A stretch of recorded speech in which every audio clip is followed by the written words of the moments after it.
Hey guys, welcome back for another video. We got a good one prepared for you today. What we're going to be taking a look at is our Week 10 college football best bets. We are going to go over all of the top 25 matchups, but we'll be focusing on the betting portion of all these games, the money lines, the spreads, and the over-unders. We are going to break down the matchup and try to see where our predictions fall betting-wise, who's going to win, who's going to lose, and what that final score will be. Make sure to hit that like button. Make sure to subscribe. If you have any comments about these games or anything else, please drop them below, and I will respond every week. We go over every single college football game, both the top 25 and the non-top 25 games, and we also do the same thing for every NFL game as well. Make sure you hit that like button. Make sure you're subscribed so you can follow along with us. If you are a football fan, if you are a sports fan, make sure to subscribe to the channel. Like I said, this is going to be the betting portion for all of our top 25 matchups. This one usually comes out on Thursday, but I did have to add it to our Friday slate just for this week. But let's get started looking at these matchups. We have our first one is one of our Friday night games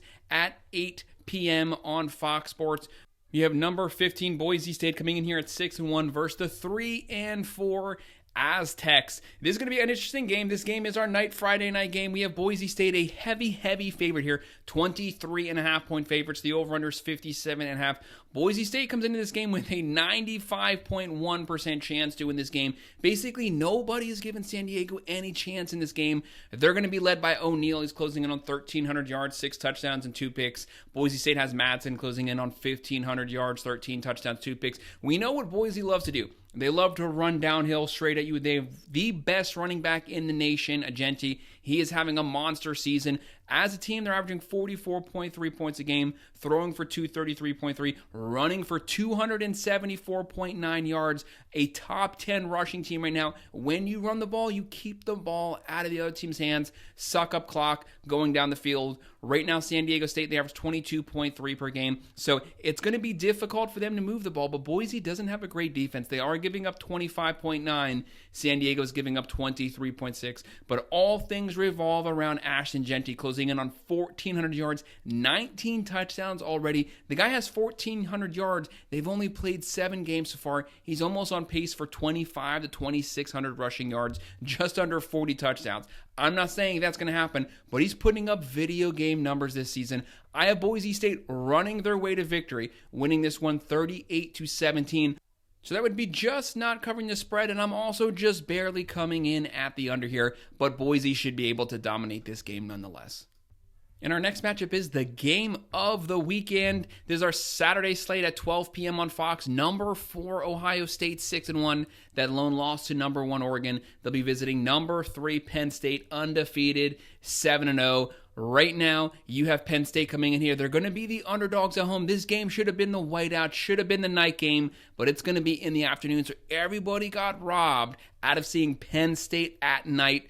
Whiteout would have been a fun matchup, but no matter what, this game is the game of the weekend. One of the best games of the season so far. Whoever wins this game would be solidifying themselves as the number 2 team in the Big Ten, potentially setting up for that rematch with the Oregon Ducks at the end of the season. Right now, the Buckeyes are the favorite on the road, 3.5 point favorite. The over-under 45.5. Buckeyes have a 60.9% chance to win this team. As of right now, we don't know if Drew Waller is going to be playing this game, so I'm just going to have to go out on a ledge to say that he will be starting, and he's going to be closing in on 1,700 yards, 12 touchdowns, 4 picks so far. If he doesn't play, they have an experienced backup, but obviously, Drew Waller, 5-star, you want him in this game. This is the biggest game of your season so far. And Penn State is sitting pretty right now. They're almost 2/3 of the way through the season. No losses. Worst case scenario, if they were to drop 2 from this point out, they're still going to make the playoffs. A 10-2 season out of the Big Ten still makes the playoffs. They may only drop 1. No matter what, they're in that playoffs as long as they don't lose more than 2 games. But you want to win this one. If you win this one, that could catapult you to that number 2 or number 3 spot. For the Buckeyes, they're going to be led by Will Howard, closing in on 1,800 yards, 17 touchdowns, 4 picks. The Buckeyes are loaded. They have the number 3 overall roster in all of college football. They average 40.3 points a game, throw for 290, running for 188, only giving up 11.9 points a game. That's a top 5 defense, but talent-wise, they have the best top-to-bottom defense in all of college football. They only give up 91 rushing yards per game, but Penn State's only giving up 92.9 rushing yards per game. This is two top 10 defenses. They're going to get after it. There's going to be a lot of pressure. How does Ohio State's banged-up offensive line hold up? Right now, Penn State, they average 33.3. They throw for 273. They run for 197. Ohio State has Howard, Junkins, Henderson, Egbuka, Smith, but Penn State's going to counter that with one of the best 1-2 running back combos. They have Allen, they have Singleton. This game could go either way. It's going to be a defensively focused game. I think the Buckeyes pull it out second half. I have them winning this one, pulling away in the fourth quarter, winning 27-17. I have them covering that spread, but I'm also going with the under still. And this next one's going to be a fun matchup. We have Manny versus Mario, 12 p.m. on ABC. 6-2 Duke coming off that close loss to SMU versus number 5 Miami Hurricanes, undefeated, 8-0. They're on the backside of their season right now. They're trying to remain undefeated and get that potential ACC battle with Clemson or SMU for control of the ACC. Right now, Miami has a 20-point favorite. The over-under here is 54.5, and Miami's coming in here with a 90.7% chance to win this game. No one is giving Duke any chance to win this game. Do not underestimate Manny Diaz and the Duke Blue Devils. They have an elite defense right now. They lead the nation in turnovers.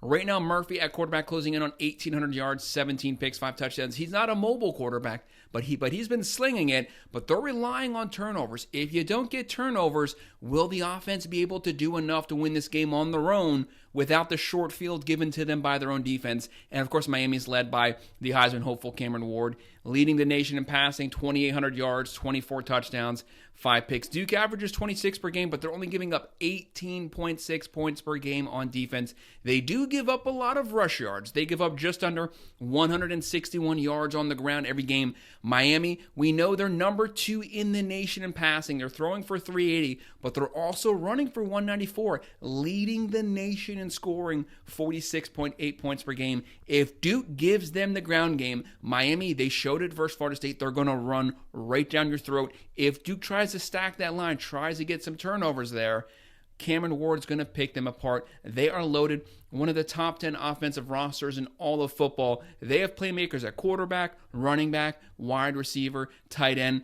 Look for Martinez to have a big day. Look for Restrepo to have a big day, especially on third down. Miami wins this one 38-17. I still have them covering that spread, and I'm going to go with the over here. And then we have an SEC on SEC matchup at 12 p.m. on ESPN. 6-2 Ole Miss. They need to win out from this point forward in order to ensure that they make the playoffs. A 10-2 SEC team will make the playoffs, but there's no room for error. They have to win every single game from this point forward. They'll be playing 5-3 Arkansas. Right now, Ole Miss 7-point favorite. Over under here is 53.5. And they have a 74.2% chance to win this game. Do not underestimate Arkansas. If you think you do not look past that Tennessee game. This is a very competitive team. Props to Pittman. He's really built this team back up. He was on the hot seat. He's recuperated this team, and they added Bobby Petrino, one of the best offensive minds. It's worked wonders. They have a very balanced offense, but Ole Miss, number 1 transfer portal class, one of the best quarterback, running back, wide receiver combos. They have Jackson Dart. They have Parrish closing in on 700 yards. They have Trey Harris closing in on 1,000 yards so far, and they've only played 8 games. The guy's on pace for 1,500 yards.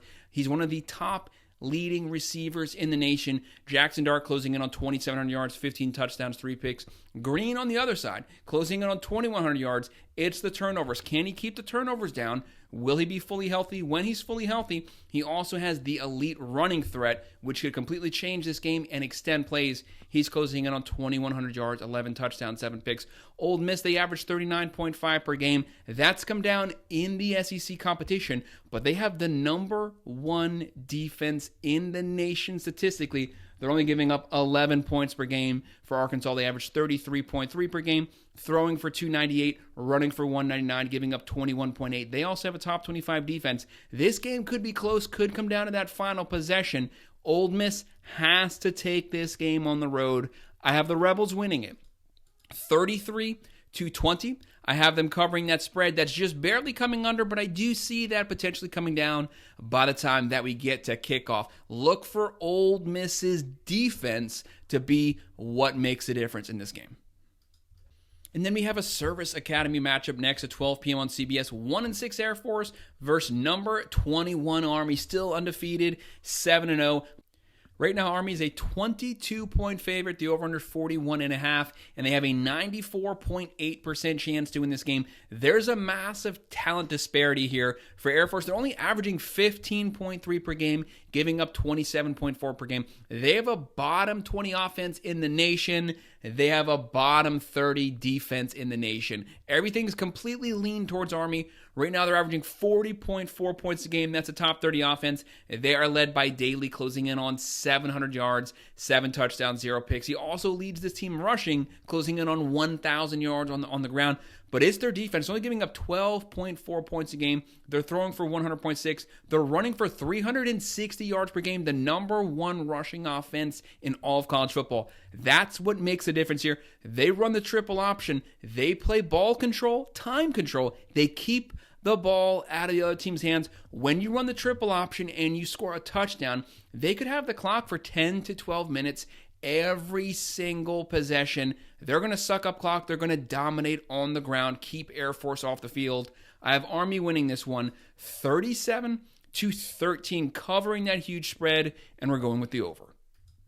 Then some Big Ten play at 12 p.m. on Fox Sports. We have 5-3 Minnesota's very talented team under PJ Fleck. They'll be playing number 24, the Fighting Illini, who come into this game as 6-2. But it's the ranked Illini who are actually the underdogs here. Minnesota 3-point favorite. The over-under here is 45.5, and Minnesota has a 54.5% chance to win this game. These teams are very, very similar. They have identical stats. Minnesota, they are led by Brosmer, closing in on 1,800 yards, 12 touchdowns, 4 picks. The Fighting Illini, they are led by Altmaier, closing in on 1,700 yards, 15 touchdowns, 3 picks. The quarterbacks basically even out. Minnesota, they average 27.9. The Fighting Illini average 27. Minnesota throws for 239. They run for 108. Illinois, they throw for 231. They run for 144.5. They are practically balanced here. The difference is the Fighting Illini have the better rushing game, but both teams try to establish themselves in the trenches at the line of scrimmage. PJ Fleck versus Brett Bielema. They're both very physically minded coaches. They want to dominate in the trenches. For Minnesota's defense, they're only giving up 16.8 points a game. That's a top 15 defense in the nation. And the Fighting Illini are giving up 20.6 points per game. That's a top 25 defense. Both teams want to win on their defense, but they both have quarterbacks that are more than capable of driving the ball down the field. Minnesota's the favorite here, but I'm going to go upset. I have the Fighting Illini pulling this one out in a really low-scoring, hard-fought game. They win it 23-17, so I'm going with that +3, and I'm going with the under. Our next game is a Big 12 on Big 12 matchup at 3:30 p.m. on Fox. Number 17, Kansas State, 7-1. Their only loss to BYU. They only have one Big 12 loss. They're still in the running to potentially make that Big 12 championship. They'll be playing 3-5 Houston. This game is very lopsided toward Kansas State. They come in here 13.5-point favorites. The over-under here is 45.5. Kansas State has a 84.4% chance to win this game. Kansas State's been on the road a lot recently, but they've actually been playing better every single week for probably the last 3 to 4 games. Right now, they are led by Avery Johnson, the highest recruited player in Kansas State history, closing in on 1,700 yards, 16 touchdowns, 5 picks, but it's his running ability that makes a difference. When he runs the ball, he runs with purpose, picks up massive yardage on the ground. And for Houston, they are led by Smith, closing in on 900 yards, 4 touchdowns, 8 picks. They have to cut down on the turnovers. They are extremely limited offensive-wise. One of the bottom 10 offenses in the nation. They're only averaging 14.1 points a game, throwing for 172, running for 147. Solid defense, though, considering that they're on the field the whole game. They're only giving up 22.4 points a game. But Kansas State, very physical, well-coached team. They're averaging 32.8, throwing for 221, running for 223, giving up 21.4 points per game. They have a top 30 defense. They do give up 268 passing yards per game. Kansas State's weakness is their secondary. Houston wants to test them through the air. take advantage of that bad tackling secondary, but they're only averaging 172 passing yards per game. That's not enough to be able to keep up with Kansas State's run game, and they have a great rush defense, giving up 96.8. So you can throw on them, but you can't run on them. I have Kansas State dominating this game. They have the playmakers. They have Avery Johnson. They have DJ Giddens closing in on 1,000 rushing yards, and they have Brown at wide receiver. Whenever you need a big, deep bomb play, he's the target. I have Kansas State winning this one rather easily, taking it 34-17, covering the spread, going with the over. Then a Big Ten on Big Ten, one of our new rivalry matchups games. We have number 1 Oregon at 3:30 p.m. on CBS. They are undefeated 8-0, cemented themselves in that number 1 spot, playing the defending national champions, the 5-3 Michigan Wolverines. Right now, Michigan is the underdog at home. The Ducks come in here 14.5-point favorites. The over-under's 45.5. They are 77.8% chance to win this game. I'm not going to lie. I don't think this game is going to be close. I think the Ducks are going to dominate it. But Michigan's physicality could keep the game close for first, second quarter. But the Ducks' speed and their depth at the skill positions and on the line should be able to make the difference second half. Ducks are very talented. The number 5 overall roster, they are loaded at every single position. They bring in top 10 classes, both recruiting and in the portal. Dan Lanning has this team rolling. First game, they look sloppy. Since then, they've been getting better because we've been getting better play out of the offensive line.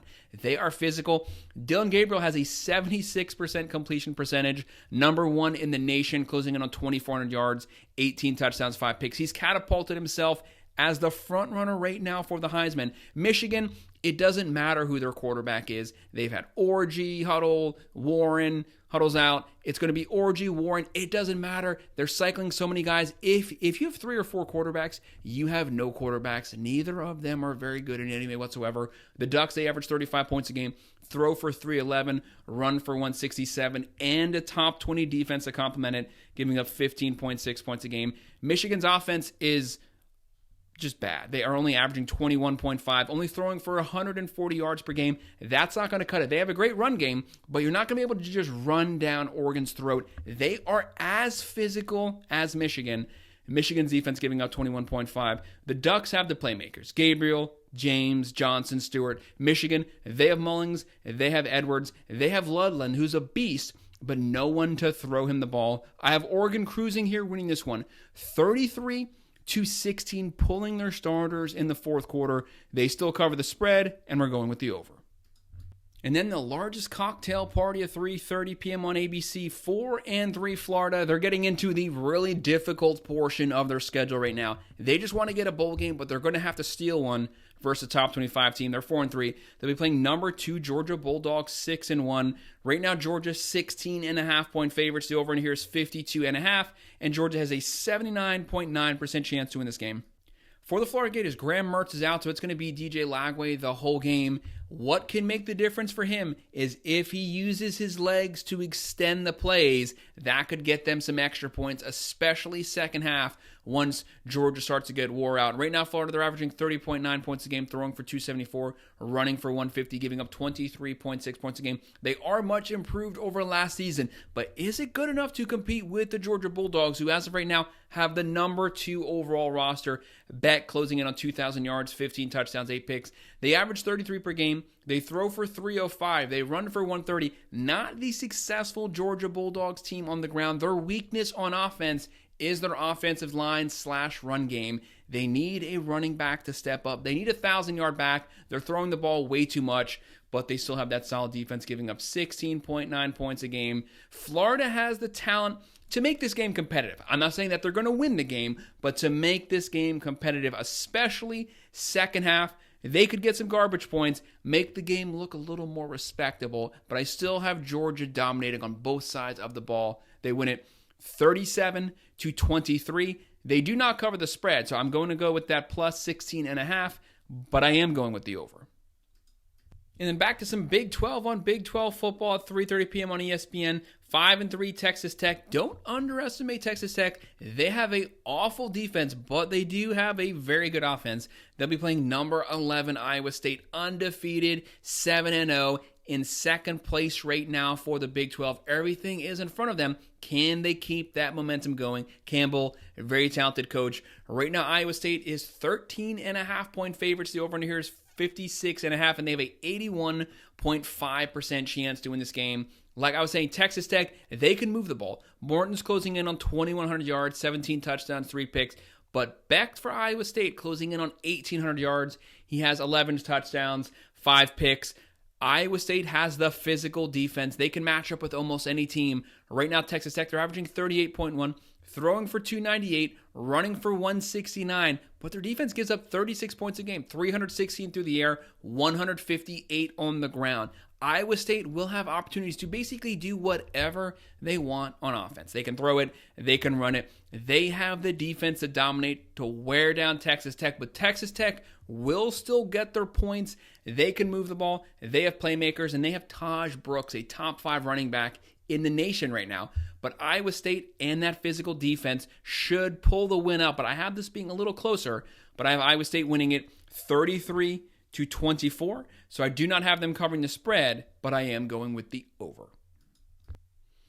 And then on Peacock at 3:30 p.m., we have number 13 Indiana, undefeated 8-0. Rourke's probably not going to be playing this game. Jackson filled in just fine. Let Rourke West, let him get back to being healthy. They'll be playing 4-4 Michigan State. And right now, Indiana, of course, is the favorite. They want some respect. They're undefeated from the Big Ten. They definitely feel that they should be higher in the top 25. 8-point favorites. Over under here is 51.5, and they have a 83.3% chance to win this game. Rourke was having a great season. Jackson filled in perfectly. He can throw the ball. He can run the ball. He doesn't even have to do too much with his arm. This team is running for 200.6 yards per game anyways. Just lean on that run game. Run downhill till you have Rourke back to being healthy, but they're also throwing for 293 yards per game. The number 2 offense in the nation, right behind Miami, just barely. They average 46.5 points per game, and an elite defense, giving up 14.1 points a game, only 86 rushing yards per game. They're going to make life very difficult for Michigan State. Michigan State has a lot of turnovers, and when you can't run the ball, that makes it really hard to throw the ball. Right now, Michigan State, they have Childs at quarterback, 1,700 yards, 7 touchdowns, 9 picks. If Indiana forces Michigan State to rely solely on a passing game, they will get some turnovers. Michigan State, they average 21 points a game. That's not going to cut it, and they're giving up 21.3. Indiana should be able to run their way to victory. They have Ellison at the running back position. They're going to run this ball price 40 to 50 times per game. There's no reason. Let the running game open up that play action. That's what you have Surratt for, closing in on 600 yards. I have Indiana winning this one, winning it 31-17. I have them covering that spread, and that would just barely be under, but I wouldn't be surprised if that line comes down. And then one of our SEC games, 7:30 p.m. on ABC, number 10. Welcome back to the top 10, the Texas A&M Aggies, 7-1. They'll be playing 4-3 South Carolina. Do not sleep on the Gamecocks. The Gamecocks have made a living for upsetting top 10 teams. The Aggies, how do they respond to now being ranked top 10? Can they keep that momentum going?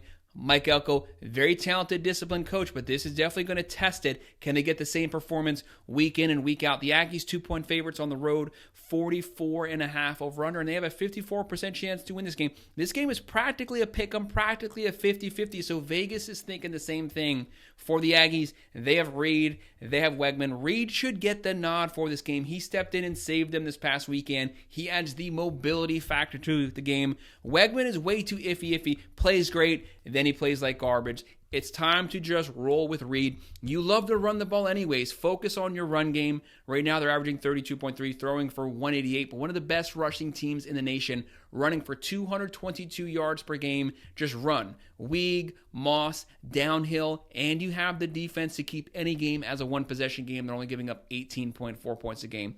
But South Carolina, they have Sellers. Can he keep those turnovers down? They're averaging 28.6 points a game, but their defense gives up 18.7. That defense should keep them in this game just long enough, because Texas A&M, they move the ball slow. They are going to suck up clock. Can South Carolina get their offense off the field and get their offense back on the field? I have the Aggies winning this one, but I do think it will be close. But I have them pulling it out 27-23, covering the spread, going with the over. This next matchup is one of our under-the-radar, really fun games this weekend. 7:30 p.m. ESPN, 5-3 Louisville. Don't sleep on that record. This is a very talented team. Top 30 offense, top 35 defense. They'll be playing number 11 Clemson, 6-1. Clemson 10.5-point favorites here. The over-under 63.5. But the Tigers have a 67% chance to win this game. Jeff Brom, very talented coach, brings in great transfer portal classes, but adapts his coaching style to the talent on his team. Right now, they have some playmakers. They have Shaw closing in on 2,400 yards, 20 touchdowns, 5 picks. He's been lighting it up through the air right now. They're averaging 36.6 points a game, throwing for 316, running for 157. Their defense is giving up 24.6. That's not great, but it's enough to give their offense time to get in the game and to potentially upset Clemson here. Clemson, Dabo, year 2 under Riley, this looks like a completely different offense. They have the playmakers. Klubnik, Maffa, Williams. Klubnik is closing in on 1,900 yards, 20 touchdowns, only 3 picks, and he's showing his mobility factor this season. He's been running the ball a lot. They're averaging 42 points a game. That is a lot for a Clemson-led team for the last few years. They're throwing for 296. They're running for 199.9. Very balanced team, just under 500 yards of offense every game. Defense is giving up 23. Defense is a lot better than that. That's a top 10 talented defense. They will show up as they get closer to the ACC championship. I think this game could potentially be a shootout, but Clemson should be able to pull it out in the end in the fourth quarter. They win this one 41-28. They cover the spread, and we're going to go with that massive over still. And then at 7:45 p.m. on the SEC Network, 3-5 Kentucky. Mark Stoops, disciplined coach, defensively focused team. He needs to get a win here if he wants any shot to making a bowl game. They'll be playing number 7 Tennessee, 6-1. Tennessee hasn't scored over 25 points the last 5 games. They haven't done that the whole time they've been in SEC conference play. They need a showing on offense. Nico has to step up. He's been caving under pressure. Is this the game they get things right? Josh Heupel, one of the best offensive minds in all of college football. Right now, Tennessee, 16.5-point favorite, 45.5 over-under, and they have a 90.9% chance to win this game. They have the playmakers, Nico, Sampson, Thornton Jr., Squirrel White. They should be able to dominate this game, and they're bringing in a top 10 defense. Looking at Kentucky, right now they're averaging 19.1 points a game. That is definitely not going to cut it versus a very aggressive Tennessee defense, who is right now currently top 10 in sacks as well. But Kentucky does have the defense. They only give up 19.9 points per game. So their hope is that they can make life difficult for Nico, maybe force him into some mistakes that lead to turnovers, thus they can give their offense the short portion of the field. Tennessee, though, they're averaging 39.6, throwing for 242, running for 242. The most balanced offense in the nation, and their defense only giving up 11.6 points a game. That's top 5 in the country right now. Only 79 yards on the ground. It's going to be hard to beat Tennessee. Their defense makes them capable of competing with anyone. We're just waiting for that offense to get back to what we know it's capable of. I have Tennessee winning this one, having a little bit of a showing on offense. They win it 40-17. They cover the spread, and we're going with the over.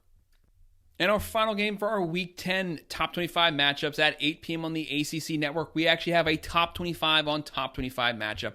Undefeated 7-0, number 18 Pitt. They also want some respect, just like Indiana. They are undefeated in a Power 4 conference. If they win this game, look for them to get catapulted higher. They'll be playing number 20 SMU, 7-1, coming off of that really close win versus Duke. Right now, SMU 7.5-point favorite. Over under here is 58.5. SMU has a 70.2% chance to win this game. This game could easily turn into a shootout. Could come down to the final possession. Whoever has the ball last could get a touchdown or a turnover. That could make the difference. Pat Narduzzi changed his offensive schemes, has made a massive difference. They brought in Holstein from Alabama. He's closing in on 1,900 yards, 17 touchdowns, 5 picks.